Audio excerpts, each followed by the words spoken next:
मुख्यमंत्री फडणवीसांचे स्वीय सहाय्यक राजेंद्र साबळे आणि जरांगेंमध्ये चर्चा।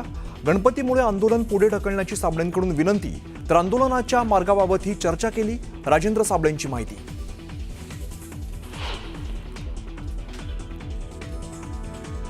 आरक्षणाच्या मागणीसाठी मुंबईतील आंदोलनासाठी जरांगे ठाम। उद्या शेकडो बांधवांसह शांततेत मुंबईच्या दिशेने रवाना होणार।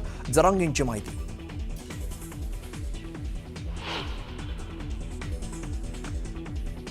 आंदोलनाच्या माध्यमातून दंगल घडवणे हा जरांगेंचा उद्देश। गेल्या 1.5 वर्षांपासून त्यांनी हेच केलंय। तर त्या 28.5 किलोला उचला ओबीसी नेते लक्ष्मण हाकेंचा जरांगेंवरती हल्लाबोल।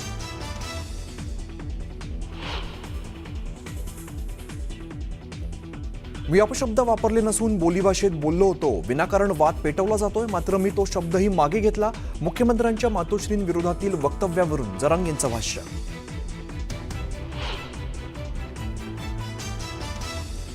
शिवरायांचा मावळा कधी खालची भाषा वापरणार नाही। माझ्या पाठीशी अंबाबाई आणि महाराष्ट्रातील जनतेचा आशीर्वाद। जरांगेंनी केलेल्या टीकेचा मुख्यमंत्री देवेंद्र फडणवीसांकडून समाचार।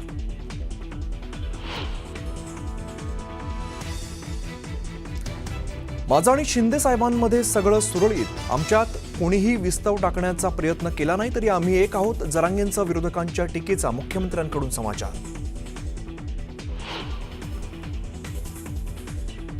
भंडारा जिल्ह्याचे अचानक बदलले पालकमंत्री। संजय सावकारेंना काढून पंकज भोयर बनले नवीन पालकमंत्री, तर सावकारेंनी बुलढाण्याच्या सहपालकमंत्रीपदी नियुक्ती।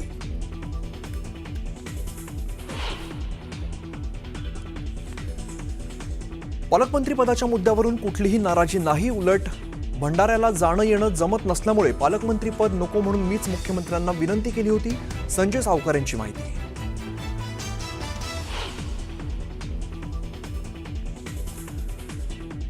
राज्य सरकारी कर्मचाऱ्यांना आज मिळणार खुशखबर। गणेशोत्सवाच्या 1 दिवस आधी ऑगस्ट महिन्याचा होणार पगार।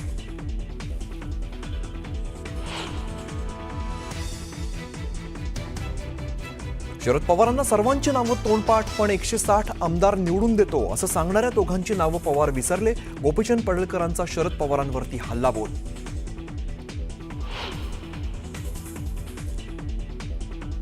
हिम्मत असेल तर जयंत पाटलांनी आमदारकीचा राजीनामा देऊन निवडणूक लढवावी। त्यांच्या विरोधात लढण्यास मी तयार। गोपीचंद पडळकरांचं जयंत पाटलांना खुलं आव्हान।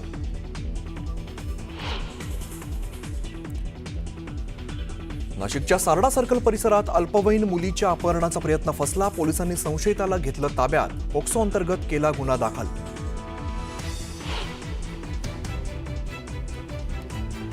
विवाहित मुलीसह तिच्या प्रियकराची मुलीच्या वडिलांकडून हत्या। नांदेडच्या उमरीत थरारक हत्याकांड।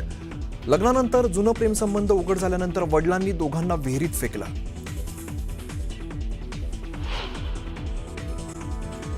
त्यामुळे तयारी करता गणेश भक्तांनी साहित्य खरेदीसाठी असो किंवा वेगवेगळ्या तयारी करता वेगवेगळ्या बाजारपेठांमध्ये गर्दी केलेली दिसते। पेण शहरासह आजूबाजूच्या बाजारपेठेत सकाळपासून लगबग आहे।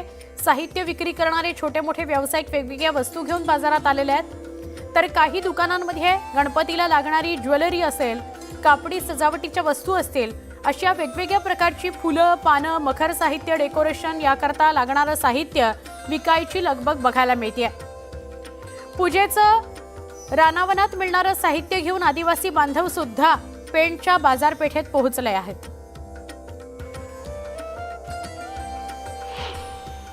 काही तासांवरती आता गणपती उत्सव आलेला आहे।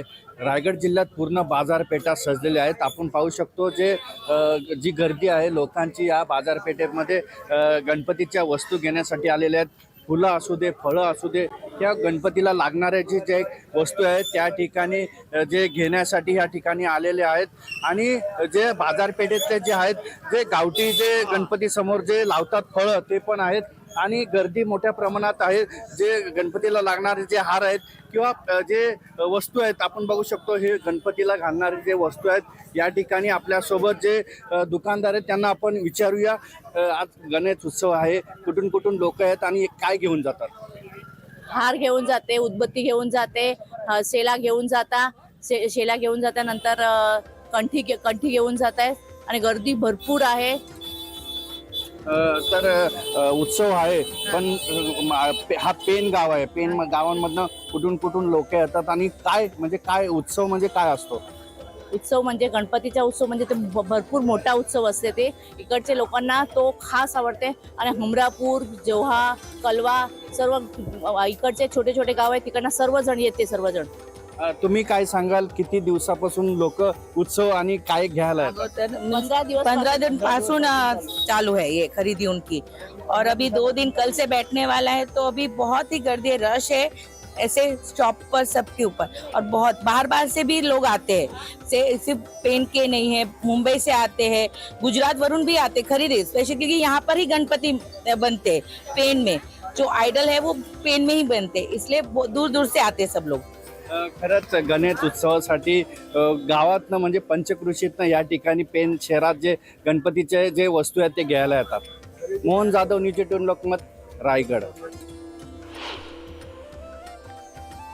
गणेशोत्सवाच्या पार्श्वभूमीवर कुडाळसह सिंधुदुर्ग जिल्ह्यातील सगळ्याच बाजारपेठा विविधांगी सजावटीच्या वस्तूंनी सजलेल्या आहेत. बाप्पाची आरास, सजावटीकरता लागणारी तोरणं, फुलांच्या माळा, पडदे, झालर, इलेक्ट्रॉनिक तोरणं, लाईट्स, धूप, कापूर, अगरबत्ती यासह गणेशोत्सवाकरता लागणारे सगळ्या प्रकारचे साहित्य बाजारपेठेत विक्रीकरता दाखल झाले. साहित्य खरेदीकरता नागरिकांची बाजारपेठेत वर्दळ वाढलेली आहे. सिंधुदुर्ग जिल्ह्यातील सर्वच बाजारपेठा या गजबजलेल्या पाहायला मिळत आहेत. गणेशाच्या आगमनाला अवघे काही तास शिल्लक असताना या बाजारपेठा आहेत त्या गजबजलेल्या पाहायला मिळतात. मी आता कुडाळ तालुक्यातील कुडाळ शहरामध्ये या बाजारपेठेमध्ये आहे. आपण या ठिकाणी पाहताय मोठ्या संख्येने जे कोकणवासी जे आहेत किंवा मुंबई स्थित चाकरमानी जे आहेत या ठिकाणी खरेदीसाठी बाजारपेठांमध्ये दाखल झालेले पाहायला मिळतात. या ठिकाणी पाहायला गेला तर फळं असतील, यासह भाज्या असतील, या खरेदी करण्याकडे या ग्राहकांचा जो आहे तो कल पाहायला मिळतो. दुसरीकडे पाहायला गेला तर कुडाळ नगरपंचायतच्या या नियोजनाचा पूर्ण फज्जा उडालेला पाहायला मिळतोय.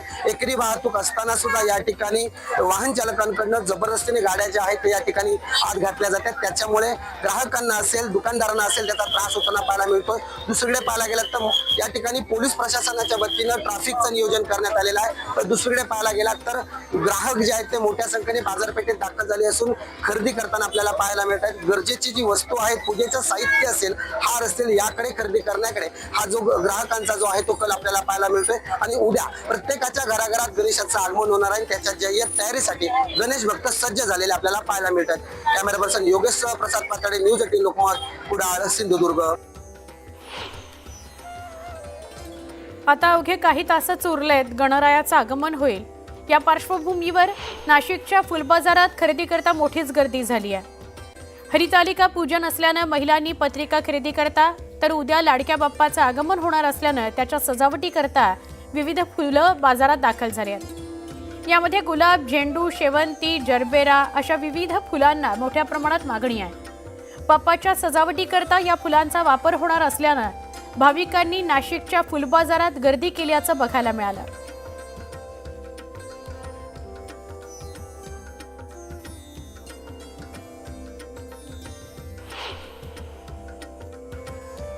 रत्नागिरी जिल्ह्यातील दापोलीत ओम साई सार्वजनिक मित्र मंडळाचा दापोलीच्या राजाचं मोठ्या जल्लोषात आगमन झालं. ढोलताशाच्या गजरात, टाळ मृदुंगाच्या निनादात आणि गणपती बाप्पा मोरयाच्या जयघोषात भक्तांनी बाप्पाचं स्वागत केलं.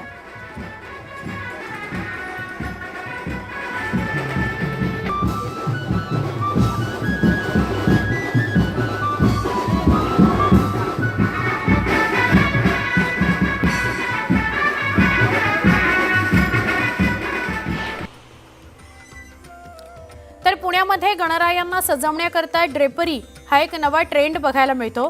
ड्रेपरी म्हणजेच कापडी वस्त्र अलंकार करण्याची एक पद्धत. या ट्रेंडमध्ये बाप्पाच्या मूर्तीला पारंपरिक फेटा, पगडी, धोतर आणि कुर्ता यासारख्या वस्त्रांनी सजवलं जातं, जे दिसायला खूप आकर्षक आणि सुंदर असतात. अनेक कलाकार आणि मूर्तिकार ग्राहकांच्या मागणीनुसार विविध प्रकारच्या ड्रेपरीचं काम करतात आणि मूर्तीला एक अनोखा साज, सांस्कृतिक स्पर्श चढवतात.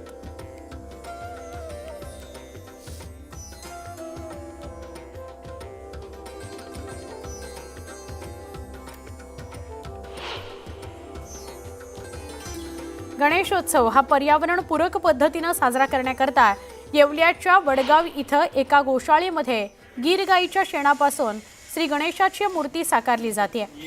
या उपक्रमामुळे पर्यावरणाचा होणारा ऱ्हास टाळता येण्यास मदत होईल. याशिवाय मूर्ती तयार करण्याच्या निमित्तानं ग्रामीण भागातील अनेक महिलांना रोजगार मिळेल.